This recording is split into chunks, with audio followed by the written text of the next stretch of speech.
আমার ছেলে সুস্থ হয়ে আমার বুকে থাকুক, আর কিছু চাওয়ার নাই। ছেলেকে ফিরে পাবার এই আকুতি মিশুর মার। ক্রিকেট পাগল ছেলে মাইনুদ্দিন মিশু কোচ ওয়াহিদুল গনির অধীনে শুরু করেন প্রশিক্ষণ। প্রতিভার গুণে অল্প কয়েকদিনেই সুযোগ পেয়ে যান অনূর্ধ্ব 13 দলে। এরপর আর পেছনে ফিরে তাকাতে হয়নি তাকে। খেলেছেন অনূর্ধ্ব 15 ও 17 বয়সভিত্তিক জাতীয় দলে। কিন্তু এখন বিছানায় থাকেন সারাক্ষণ। দুটি কিডনি নষ্ট হয়ে গেছে তার। অতিরিক্ত সময় মাঠে থাকায় তার এই অসুখ। সুস্থ হয়ে আবারও ক্রিকেট মাঠে ফিরতে চান। সারাক্ষণ মাঠে থাকি তো, পানিটা কম খাওয়া পড়ে, যার কারণে কিডনি প্রপার কাজ করতে পারে না। সেই কারণে আস্তে আস্তে কিডনিটা শুকিয়ে যায়।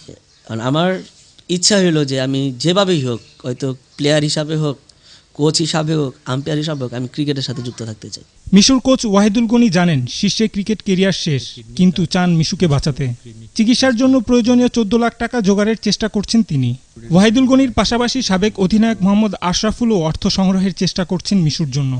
এখন কিডনি ট্রান্সপ্লান্ট করতে বেশ কিছু টাকার দরকার, যে আমরা আশা করছি যে কিছু আমরা ডোনেশন পেয়ে যাব এবং হয়তো মাসখানেকের ভিতরে তার আমরা কিডনি ট্রান্সপ্লান্ট করা ফেলতে পারবো। তো আমরা অলরেডি কয়েকজনের কাছে অ্যাপ্লিকেশন করেছি ওর কিডনি ট্রান্সফার করার জন্য যেই অ্যামাউন্টের প্রয়োজন, আমরা তাদের কাছেই গিয়েছি যারা ক্রিকেটের সাথে জড়িত, তাদের কাছে আমরা গিয়েছি। তো আশা করি ওরা ওকে হেল্প করবে এবং খুব তাড়াতাড়ি সুস্থ হয়ে ফিরে আসবে ইনশাল্লাহ।